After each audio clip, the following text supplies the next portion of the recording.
Hey, welcome to the Hired AV podcast. My name is Joe Way. And my name is Britt Yenser. And I am your host. And I am also your host. And boy, do we have a good one for you today. We sure do. You are both listening and viewing. Listening and viewing. This is amazing. Doing a video podcast is weird to me. I know everyone's always said to do it, but it's strange, and I am the worst producer. Can you say, am I awful or what? No, I don't think so. I think you're doing your best. I'm doing my best, and Mommy always said, just do your best. Yes. It's a lot of work. People have always said, you really need to do video because video gets more views, and video doesn't. And I was like, it's so much work. It's so much work than to just hit record. Well, and guests also don't like to be on video for the most part. Yeah. See, have you found that out doing a few podcasts? Yes. See, people. Yeah, and I always tell them, like, listen, the first thing I'm going to do is I'm going to throw this into an editing software and I'm going to delete the video.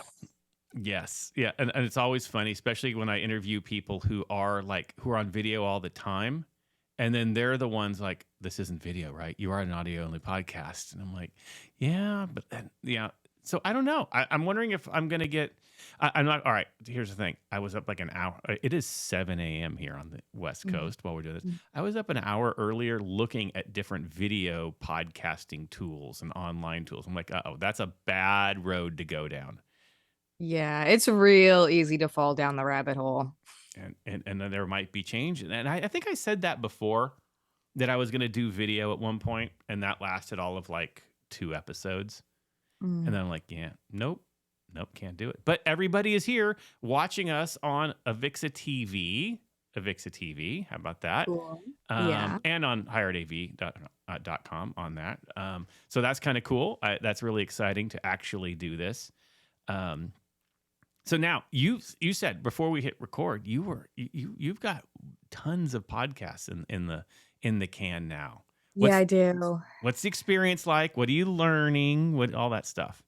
Yeah, I mean, it's been super fun. And what's fun about it is just getting to talk to people I wouldn't normally get to talk to. And it's about a subject that I'm really passionate about.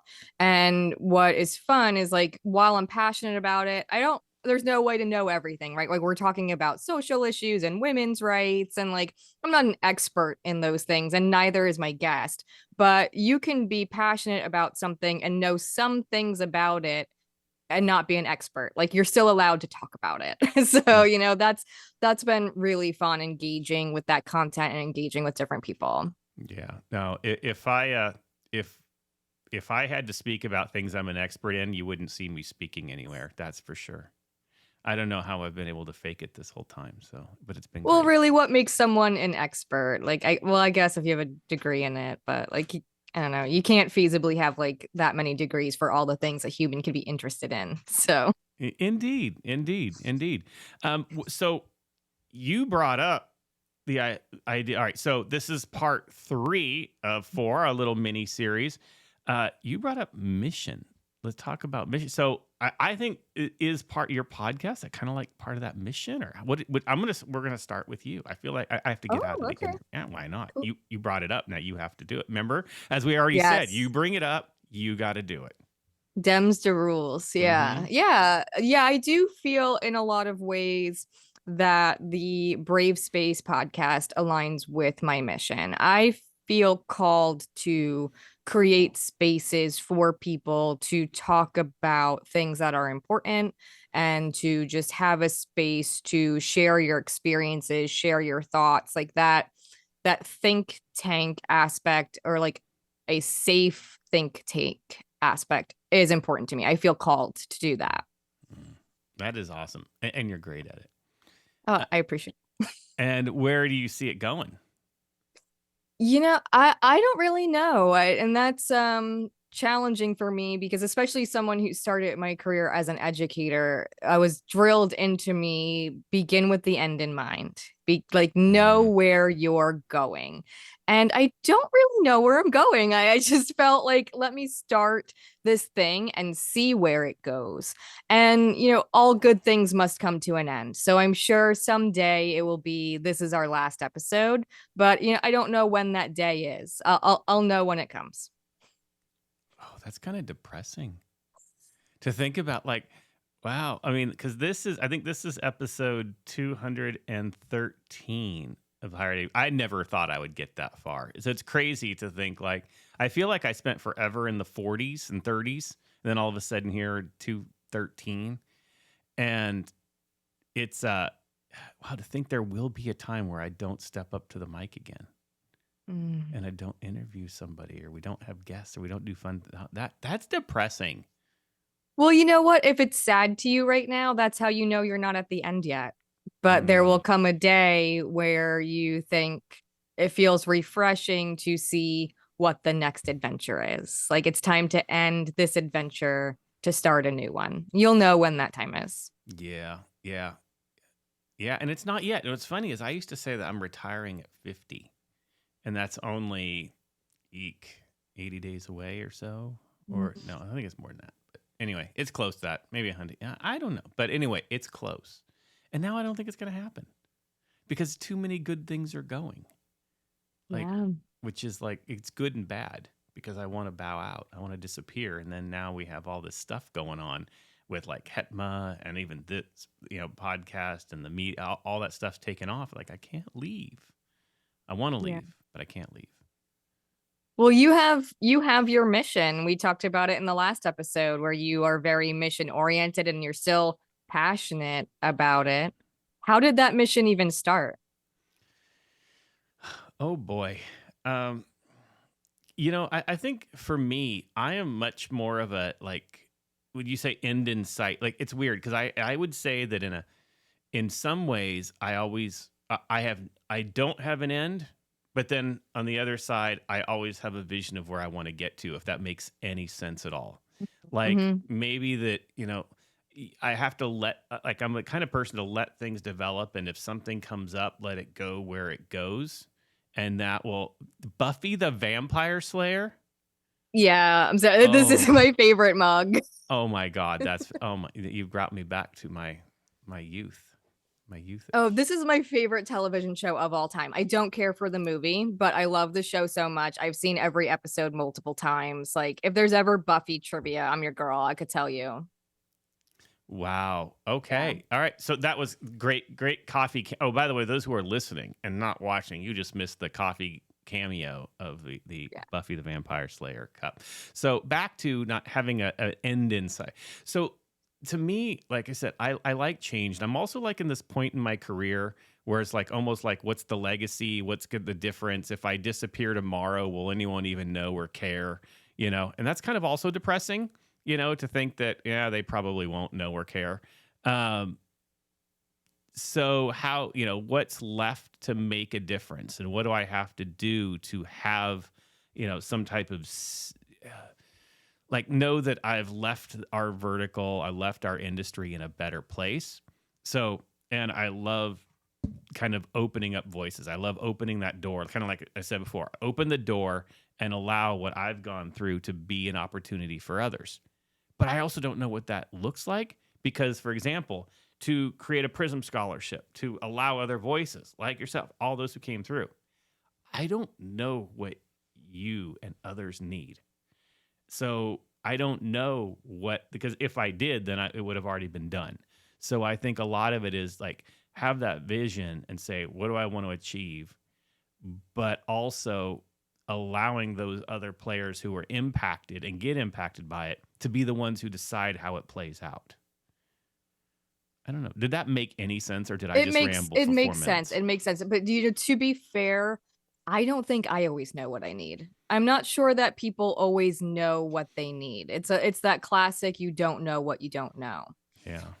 But what I will say to you is, and this goes back to my teaching days, because I studied to be a teacher. I was a licensed teacher, and I was also a Teach for America Corps member, which is rare because they usually don't take licensed teachers. But through both my licensed teaching and being a Corps member, a lot of the times veteran teachers and veteran people in that organization would tell you if you reached one student that day, you had a successful day, because you have so many students, especially I was at the high school level. So I'm teaching anywhere from 4 to 7, depending on the classes of like 30 students each, and so it's like, listen, the goal is get at least one of them, and then you are successful. So, as you're doing your work, if you reach one person when you air that episode, if, just one person walks away and it says, I feel better about myself, about this topic, I feel motivated, you did it. Yeah. Yeah. You know what? I love that. I think that's so true. And I think, what is it the thing? I think, and maybe this, even just bring it back to AV. This is the hired AV.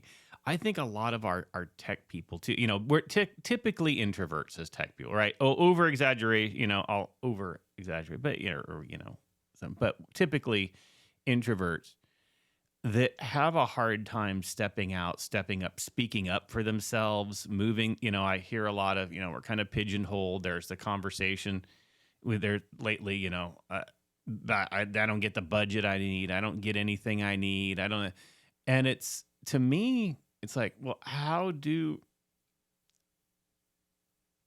can people be empowered? I wonder, like, to be able to step up. I've always, said, for right or wrong, that, our destiny is our own. We create it. I have my mug. This is my own.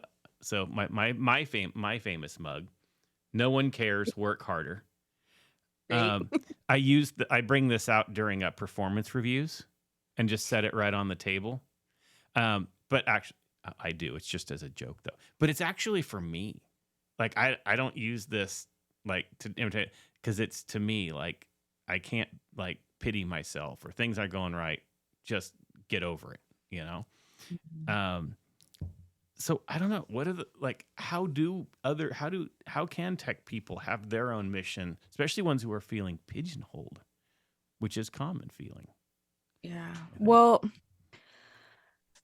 I think that we have to be clear about what introversion and extroversion really are. Because, I mean, I personally am an introvert. I don't know if that's surprising to you or anyone listening, but Very like, much so. an introvert is someone who derives their energy from quiet time, from small groups, or from being by themselves. And being around a large group or interacting a lot is draining to an introvert. And then an extrovert is the opposite. They get energy from being in large groups, interacting, being the center of attention. And so if you are an introverted person, the first step is knowing your self-care. So, because you cannot be a person who sits in a room doing nothing, saying nothing, and being nothing. Like, you have to, at some point, advocate for yourself and recognize your needs and go and get them. So that's where self-care comes into play. If you know you're going to be drained by doing that, if you know that's a difficult thing for you, know how to take care of yourself before and after. Like, hype yourself up, prepare yourself, go do the thing, and then afterward, like, I don't know, take your bubble bath. I don't know, whatever your thing is. But yeah. Bubble bath. Yeah. I haven't done a bubble bath in so long. Oh my gosh. Houses, when you renovate your bathrooms, you don't put tubs in anymore. It's just the big Oh, old I'm very showers. passionate about tubs. My in-laws actually renovated their bathroom and they talked about doing a shower stall, and I was like, do not do that. No, put in a tub. Tubs are glorious. They're so great to just relax and soak in. And also, what do you do if you have to wash your dog? Like, tubs, man. Don't have dogs. Shame. I know. I'm the outlier. Can't do dogs. I just can't. I've had the conversation. People, you don't want to open this one up. I'll get more hate mail. So It's okay. It's all right. We'll leave it at, you don't dislike dogs. You just don't own dogs. You have to say things like that. That's how you don't get hate mail. yes. And there are some that are okay. My stepson's dog, great. My stepdaughter's dog, great. Because they come over, they run around, and they leave. It's great. And if I go to their house, they just sit there. It's great. So there we go. That's the end of the dog. I can't get more hate mail. I did this once in one episode, and boy, I did not know how much dogs trigger people. I guess they are very good companions and people do see them as part of their family. It's almost like, when you say you don't like kids, people are like, "How dare you?" Yeah, but that's understandable. Just kidding. So I'm all right. Yeah. So all right. After the tangent, well, there's a couple of tangents already. But as you were saying, advocating for yourself, and I think that's a really, really difficult thing. Like, it's funny because people wouldn't know that I'm an introverted extrovert. I Mm, guess like I'm. It's funny. I had this thing, and I don't know if we talked about it on the previous episodes. That one of my former mentors, one of the great mentors early in my career, who said, "Always have a gimmick." That was mm, his thing. Like, if you want to get seen and known, have a gimmick. And hence why my AVIXA service must die. Why I showed up to NW Met wearing a cowboy hat all week. I just like have a gimmick, and to get. And so it's funny because I'm very like when I'm off and I'm not like at work, like I am quiet off. Yeah, I kind of do the Twitter thing as I have to or do whatever. But I am completely like, don't talk to me. I go out in crowds and I'm like, leave me alone. mm, But when it's like doing work, going to a conference, it's like a switch. It's almost like I'm an actor. You know what I mm, mean? And it's mm. like, and not that I'm being fake or whatever, but it's just that this is my job. Turn it on, do it, and then go, and then I can turn it off. Yeah, your So your energy levels are fluctuating. Like yeah, sometimes you're getting energy from the crowd, and sometimes you're like, no, thank you. I need quiet time to recharge, actually. Yeah, and I think that's fair. And I think that is something that people experience. You're not, there's billions of people in the world. You're not the only one who's like, sometimes my energy is different. Like that's a thing for sure. yeah. Like I said, but it's like a switch. So how I wonder, like, so let's talk with the people, and again, we see it all the time on the back end channels. The complaints about feeling stuck and not having a voice. And I think that is, I don't know. I'm making this up as I go along, but I think it has to be tied to having a sense of mission, though, right? Because I think if you have a mission, it's easier to advocate, Right. right?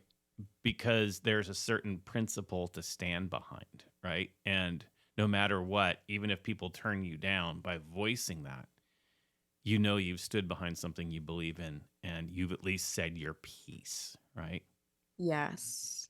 Yeah, I I don't agree know. with that. I think in a lot of ways, work is much more energizing if it is larger than yourself. So Mm-hmm. if you're going in and just clocking in and clocking out and you're all you're focused on is the individual tasks, then yeah, that's going to lead to burnout, that's going to lead to frustration, and you're not necessarily going to want to advocate for that. No matter how much you might be enjoying the tasks, if that's all it is to you, I it's hard for me to see how you could be passionate about that. I think there has to be a larger mission behind your work. Mm-hmm. Absolutely. And that's what I love about higher ed. Is Mm-hmm. that's what actually what I loved about House of Worship too. Is there, Mm-hmm. as opposed to when I was in, and when I was in live production, I own my, production company and everything. It was about the bottom dollar, right? Now, I still think we lack business sense quite often in higher ed that we need to bring in. But I think that, it is so different when when working for a church, you knew that what you were presenting, the end product could impact lives and change lives, right? And the same thing, higher ed, that um, what you put out there is changing lives. I still remember, I think it was episode 3. Oh my gosh, episode 3 of the Higher Ed AV podcast ish. I'm pretty sure it was 3. But Dean Wentworth, who is now at the courts, U.S. courts, um, but he was at West Point, and I remember asking him about, it was probably a pretty lame question, but it was something about, uptime, downtime. I don't know, importance of things work. I don't know. I'm pretty sure I made up a stupid question, but his answer was fantastic. And he's like, we often think about that it's okay if a projector's down, for a day or whatever. We just, whatever, and we'll fix it when we get to it. And he's like, at West Point, these are, Army cadets who are learning how to save lives, save each other's lives and our lives. That missed content that the, corporal, whatever, whoever is sharing that day could literally save lives or lose lives. And that's what's behind making sure every projector works at all times, making sure. And it's like, whoa, like literally that's life and death. And we always joke, well, what we do isn't life or death. For West Point, it is, Mm-hmm. Yeah. that's crazy. Yeah. And it doesn't have to be life or death to be important, which I know that's not what you're saying, but Yeah. just to point out for the good of the group, I mean, anytime that people are learning, engaging, even to your, live event points to people who are doing entertainment, well, people paid to be entertained, and maybe that performer means a lot to them. Mm-hmm. So yeah, you never know how you're impacting someone, even if you haven't been told or you don't think that it's important to someone in that audience, whether it's a classroom, a house of worship, a venue, to someone there, what you are doing is very important to them. Yeah, absolutely. Absolutely. And I love that.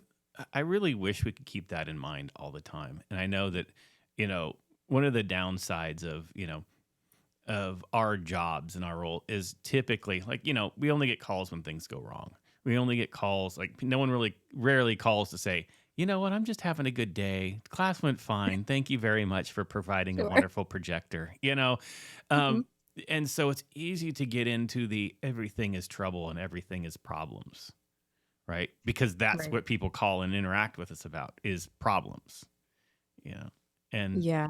and that could make it hard to have the mission and keep that in mind.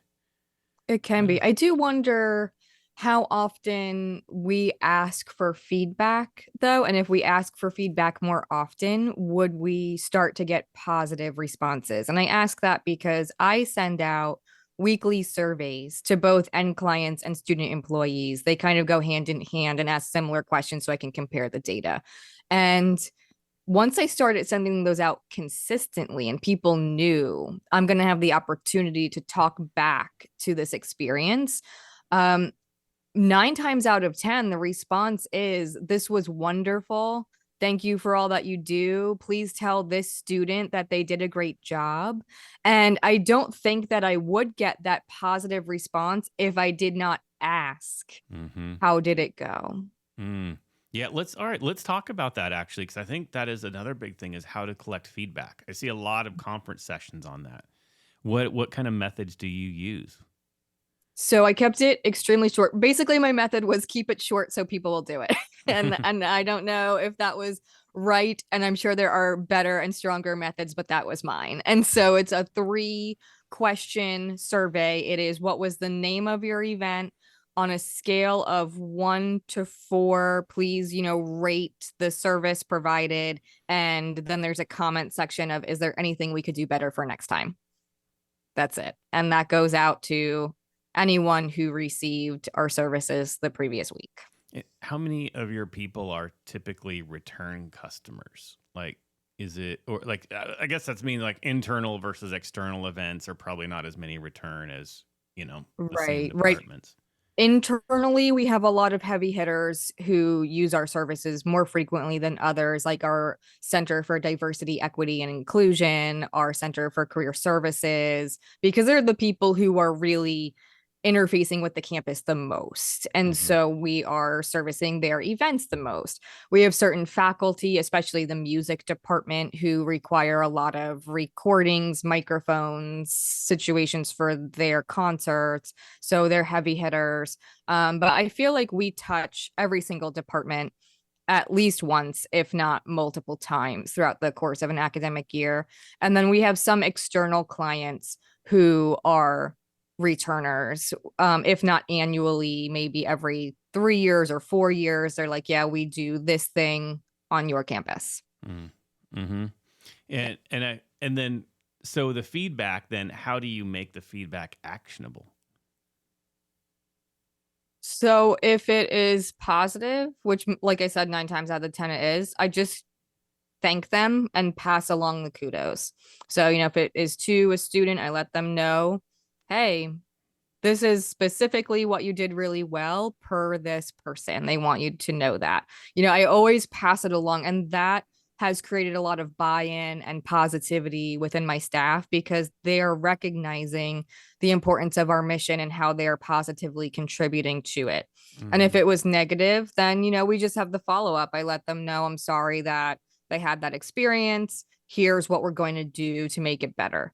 And I would say most of the time, if something negative happened, it's something so ridiculous and preventable because we are working with student employees and sometimes they just have brain burps, where Mm-hmm. it's just like, okay, so the student did forget to hit record Mm-hmm. and we are sorry. And those are the most difficult situations because it's like there's nothing we can do. We cannot get in our DeLoreans and change the past, but like in the future, we'll do this thing differently. Yeah, yeah. I always I think with student workers, it's so funny how many times I've thought like, how many it's gone through my head. What were you thinking? I just so many Yeah, interesting things. A I little, know.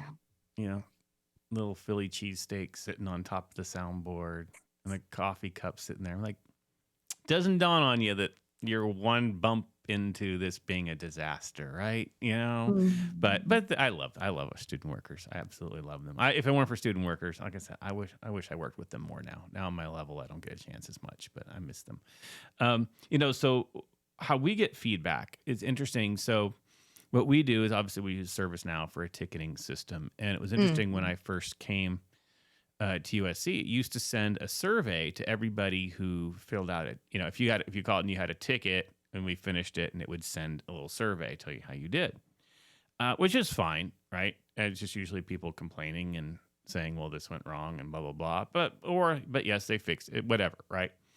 But then I recognized, like, oh, well, first the form was really wrong. Most of it was just, were you satisfied? And it would be people just complaining, right? But then, whatever went wrong. So I changed the form and I added questions to it and said, okay, what was the problem? What did it? And then finally, like, what, did the tech or whoever actually solve the problem for you or just going, because I want to know, was there an issue? Did we actually solve it? Is there something more we need to do? Because then I can also then take that as in, well, is it bad customer service or is it bad equipment? And I need to separate those things. And to the Mm. user, they don't know. Just the room never works, right? Or whatever went wrong. Like they don't know. But I can, strategically ask questions to separate that.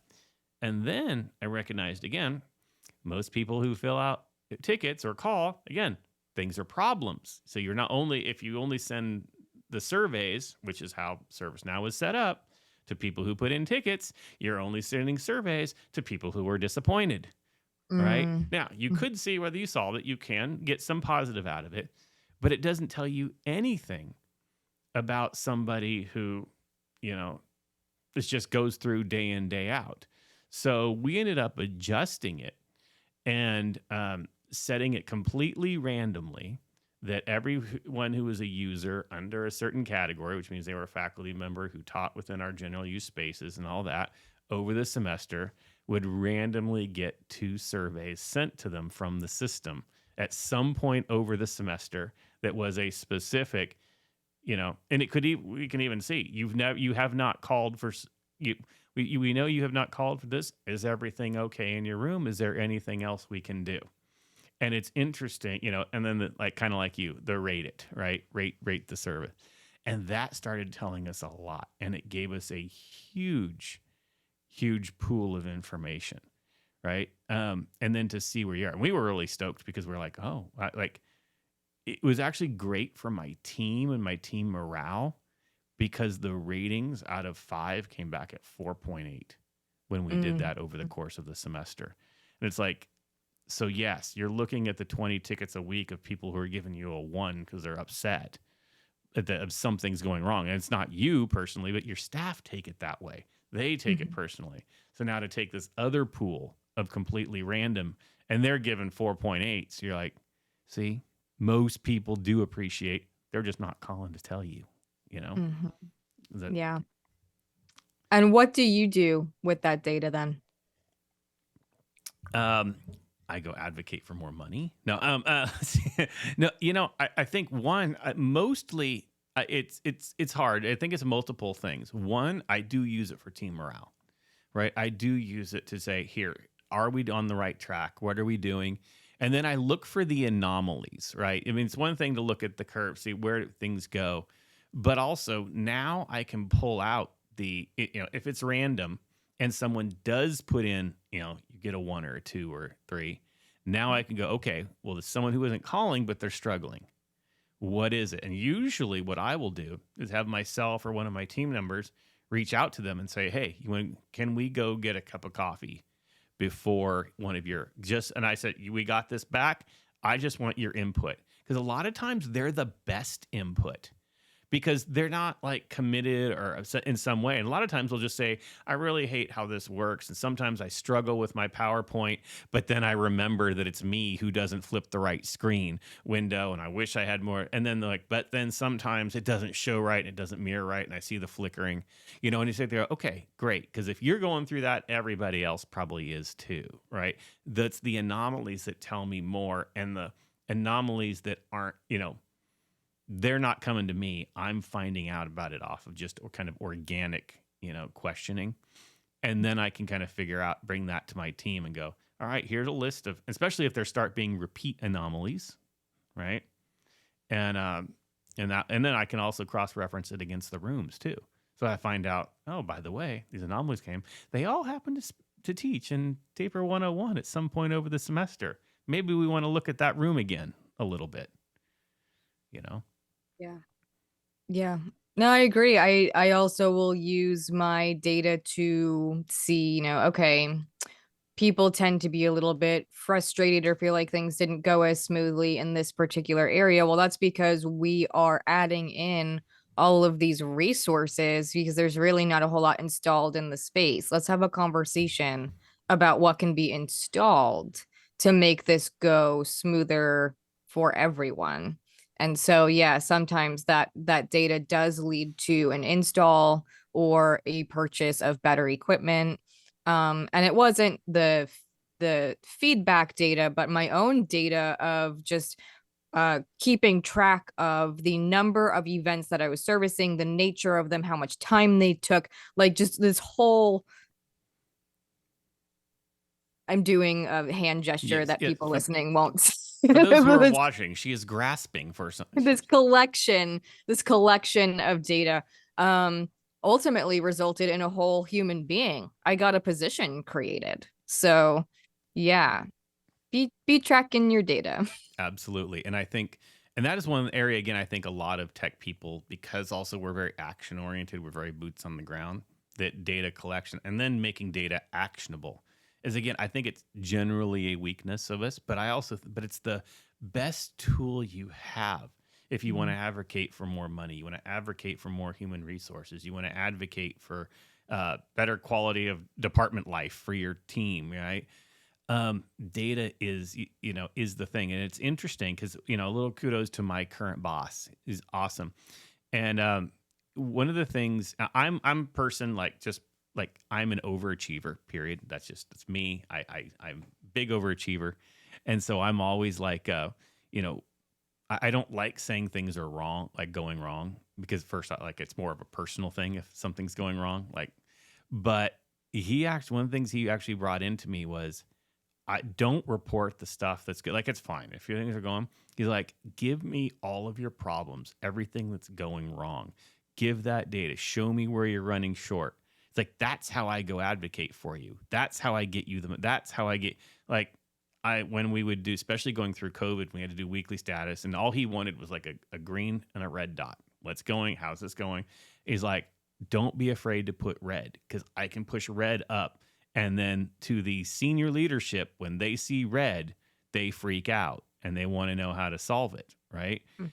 And so, especially if you're doing we're going to miss this target, we're going to miss this target, we're going to miss this target, and you start putting it in red and bigger red and bigger red. And that's how you get the stuff you want. And I think it's so against our nature, especially as we talked about last time, whether in live events, but also in in classroom, our our standard of okay is 100% right. Mhm. And so that little bit of wait, one red dot, now I'm not even average now. You know, I don't know. I don't know. One thing that I tell my staff is that perfection is not in our quality standards. Like we Mm-hmm. care about safety and quality and performance and courtesy and leadership. We are not looking for perfection. We're looking for the best that we can do as often as we can be doing our best. Yeah. Yeah, absolutely. I love that. I love that. And how do the students and your staff, Zach, well, Zach's Mr. Rocks, we already know that, Yes. Zach's, I think, I know there's this mystical, like Zach. And someday I'm going to meet him and I'm going to be like, he won't realize that he's already like a crowning, jewel of the industry. Um, so how do your students take it, like in this mentorship? Like, Well, for my students, I make it very clear to them that they are a person first, a student second, and my employee third. Where it's like you mm-hmm, need to order your priorities. You can't come to me as my employee and you are struggling in class and you have this family emergency. Like that is doing nothing for no one. So you have to be taking care of yourself and your academics before you walk through the office door.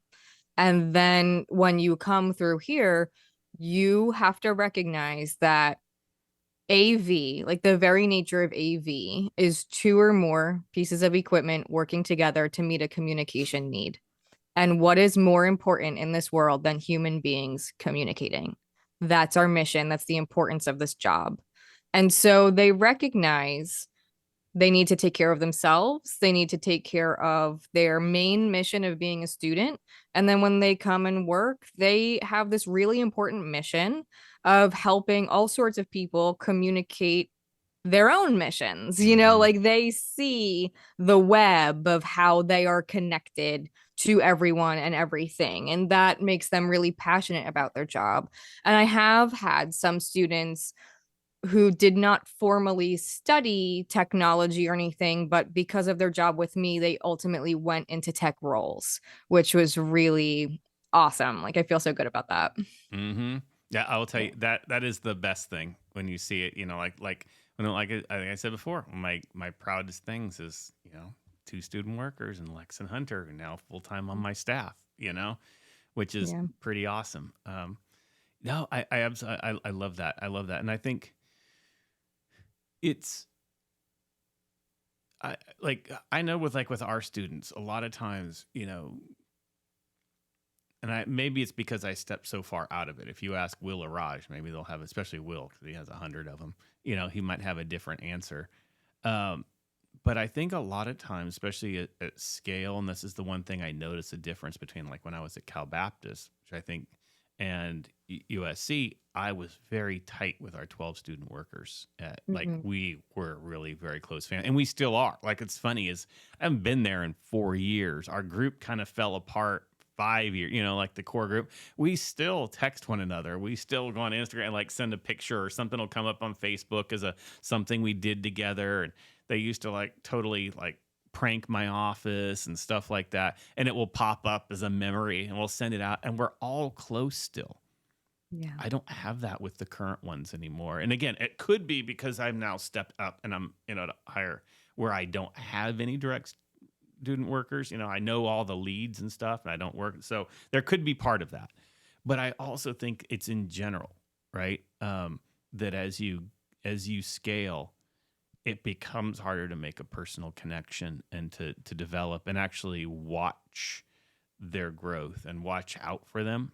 I don't know, but I kind of feel that way. I'd be interesting. Can we call a friend and bring Will and say, "Am I wrong? Am I wrong?" But I'm curious if like in the audience if they see that if there is a difference between the larger you go, and it's kind of sad because that's the one thing that I love about this is investing. And, I think that's to like your podcast has action items and takeaways at the end to think about. I think that's kind of my takeaway after just kind of walking through this today is going to my team and going, what are we doing to invest in our student workers? And they might be, right? I don't want to say they could totally be doing that, and I just don't see it. But maybe that is something to think about the well-being. I know for sure Lex does, because her student workers like love her and would like die for her. But she's got again, it's a core group. It's just a Right. handful, right? I don't know. Right. It's interesting. Yeah, I totally agree. I've always had, because I'm a small institution, there's no way I could have a staff of 100. That would mean that like almost an entire class is working for me, like that's not happening. Um, but I could totally understand that the larger your staff gets, the more difficult that is. What I would say though is, I mean, how does a CEO of a large company interact with their employees and make sure that all of their employees are well taken care of and have a mission? How do they do? Because that's kind of what you're doing, right? Like Yeah. you're at the top and these are all of your employees. So, do you have a clear mission for them? Do they all know what it is in some way? Do you have people like team leads who are responsible for groups of people, and those leads can make sure that they're making contact and having conversations, like, yeah, it's definitely more challenging to keep a large group together, but you just have to figure out how to make the teams into smaller chunks and like deputize your leaders essentially. Yeah. And you know what? I love that you said that, because the answer, I would say, then, see, you made me feel more confident, is yes. Absolutely. Because, and I think you took a picture of it and posted it on Twitter when I did the hologram. How was that hologram? Was it cool? Was it, well, I don't know what Oh, they it was expect. very cool. All right. Yes. My entire team, no matter who you are, we have one rule, and it's that you must memorize our goal. You must know from top to bottom that we are here to create a highly available and intuitive teaching and learning educational technology experience for the campus community through sustainable, accessible, and safe user-centered environments. Everyone must know that, live by it. Every decision we do, everything we do every day has to circle around that. And so I think yeah, then in that sense, hey, they do know. Now, how we invest in them, how they do that, maybe changes by each group, but I don't know. So I like that you tweeted our mission statement. We love that mission statement. It's a good one. It's a little lengthy, but it is a good one. I feel like it does encompass everything. Yeah, well, that was, there's some point where you have to just stop putting buzzwords in. Mm-hmm. And we could have fit more in. We really could have fit more buzzwords in if we wanted to. Oh yeah. Yeah. But See, because ours is we facilitate communication by providing exceptional AV services to Moravian's campus community and guests. that's a good one. What was that? Say it again. We facilitate communication by providing exceptional AV services to Moravian's campus community and guests. That's very succinct. Yeah, because when I was breaking it down, it's like, what is at the core of what we do? Well, AV is facilitating communication. That's like the definition of the industry in a lot of ways. So put that in there. And how are we facilitating communication? By providing exceptional AV. And it's important to us that it is what we would call exceptional. And who are we doing it for? The campus community and guests. See, yeah, no, I definitely like that. And ours is very like Deloitte and Gartner-ish, very, very, very IT-ish. Yeah, and we looked at the sense of kind of the same thing. What are core principles we believe in? And the core principles being everything's got to center around the user. We want to be sustainable and responsible. We actually threw that one around a lot. We didn't respond. We want everything to be accessible, because we weren't, and of course safe. And say all these can go in so many different ways. And then kind of what are we doing? We're doing teaching and learning. We're doing technology. We're doing that. And so we kind of, when we worded all that together, it was fun. It was a jumble of stuff that kind of came to that. But it was, to tell you, it was also, here's my advice for listeners. If you don't have a group, even if it's not, your own group mission, right, and your statement and your vision, and everyone must know it and hear it over, like, take the time. One of the most rewarding times my team had was sitting down and us coming up with this together. Right? Yes. that was it. It wasn't just me writing it because it sounded cool, but we sat down as a core group and said, what are our principles? We're going to come. And it was interesting. It took like 4 weeks. Like we sat down, then we tweaked it, and I brought it up the next meeting. Well, no, okay, maybe not this. All right, all right, we good? Now let's go. And it's so energizing to your team. Yes, that's exactly how my mission statement was born. And what was so powerful about it is at that time, my staff was exclusively students. So I sat down with the student staff and we did a series of 4 workshops that I created that ultimately created this mission statement. And those were the years when those students were on campus that there was the most buy-in because they were the ones who actually created that statement together. And that was very powerful. And the other thing that I would add too is if a mission statement is important, which it is, then it is not something that just hangs on a wall. If something is important to you, it's not just like, there it is. I guess you can read it if you want. You have to bring it up continuously. Talk about it all the time. Like live it, breathe it, prove that it's important. Yep, 100%. 100%. And I can, yes, I think that is the mic drop. Like that is the point everyone needs to know and I encourage everybody, put one together. And if you have one already, find a time with your team, pull it out. If you wrote it 5 years ago, is it still pertinent, right? Maybe there's other things, pandemic changed us. Maybe there's other things you want to think about. So I encourage everybody. That is awesome. We need to hit rapid round time. We're at 46 minutes. All right, let's do it. All right. I'll go. Okay. You showed Buffy the Vampire Slayer. Yes. So, and of course you've got Stay Puft Marshmallow Men behind you. Yeah, there they are. You've got, all right. So what are top 5 movies of the 80s? Ooh. Or if you can't come up with 5 off the top of your head, you can do less, but.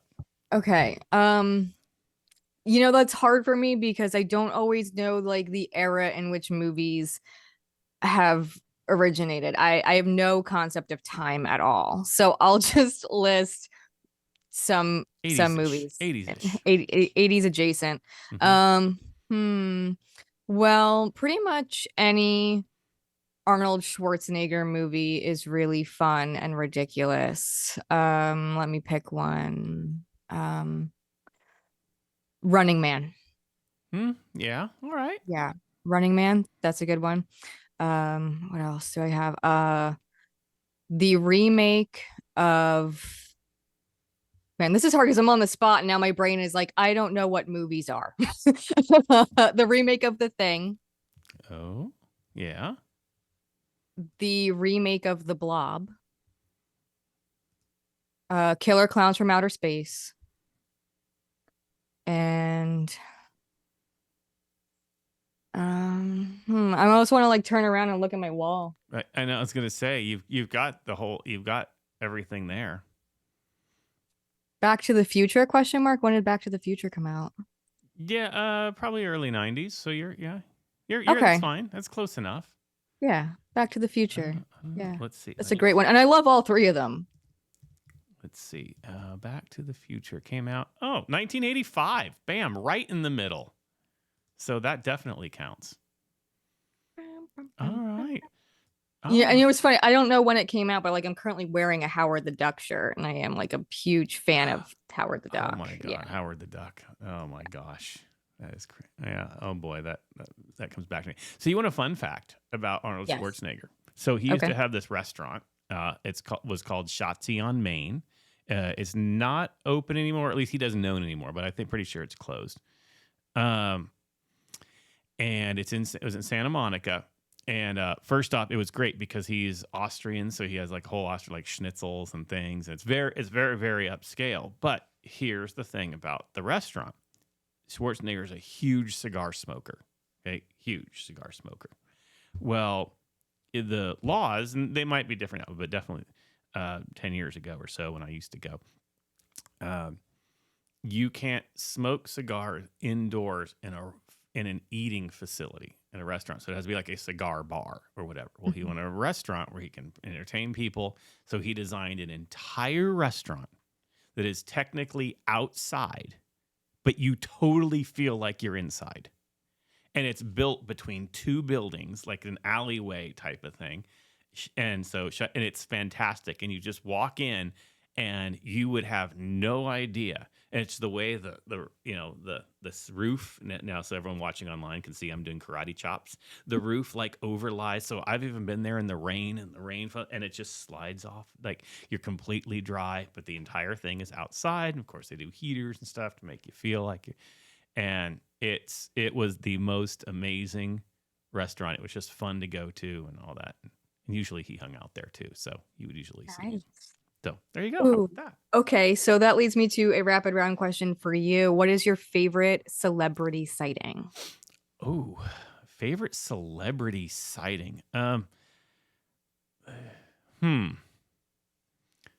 a good one. Let's see. I wonder if it's got to be random. Again, living in LA, seeing a celebrity is not, you go to the Ivy and you'll see 5 of them. I remember when Will came out and we went to the Ivy when he was interviewing and when he came out and I took him and it was like star after star after star and we went to the Lakers Clippers game and all that. So it was cute watching the starstruckness. Favorite celebrity sight. Oh my gosh. I'm going to go. There's so many. But I'm going to go with one that, since we're on the restaurant bar thing, Dennis Rodman used to own a bar. I know how random. But see, here was the cool thing. So he owned a bar down in Newport. He lives down in Newport here, actually by me, and has a bar out on the, he doesn't have it anymore.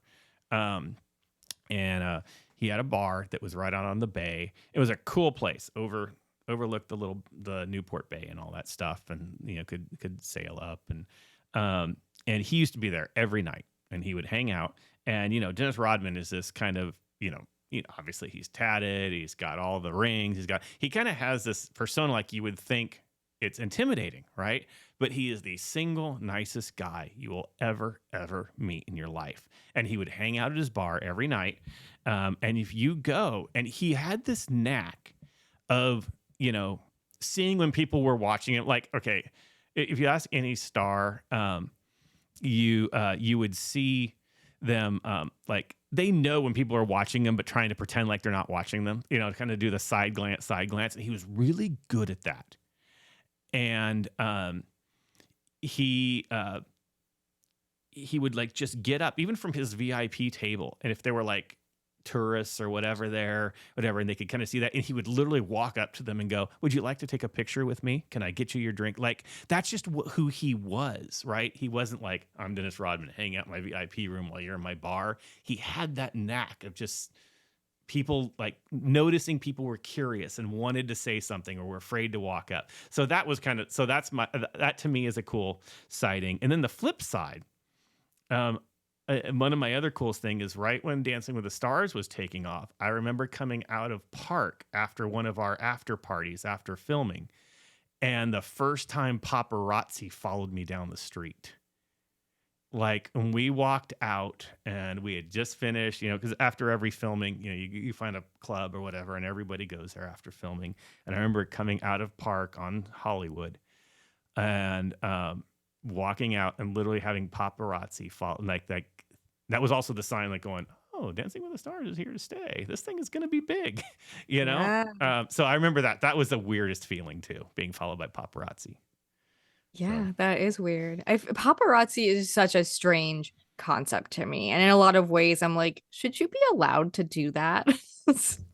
Yeah. Oh, yeah. You just, again, you get used to it here. But it was weird having them follow, like you see them around, but it's weird. It's weird having them actually follow you. Yeah. Yeah, that was weird. Yeah. All right. Those were good. Those were good rapid round questions. Yeah. This was solid. All right. We need to end this thing. Go ahead and close this out. All right. Well, thank you for listening to the Higher Ed AV Media Podcast. The opinions expressed here are our own and not representative of our institutions, companies, or sponsors of the show. And we hope you enjoyed it. But if you didn't, you should come back anyway and see if you enjoy it next time. Perfect. But you know what we forgot to do? How we can get a hold of each other. How can you get? All right, here I'm gonna fade. This is a 2-minute song. How do people get a hold of you? People can get a hold of me on Twitter at Brave Brit, and my podcast also has a Twitter, Brave Space, and I'm also on LinkedIn, Britt Yenser. Joe, how can the people find you? You can find me at Josiah Way on all of the socials, and of course at Hired AV on all the socials. There we go. We did it. Yeah, we did that. Now let me fade up the music and then fade down the music.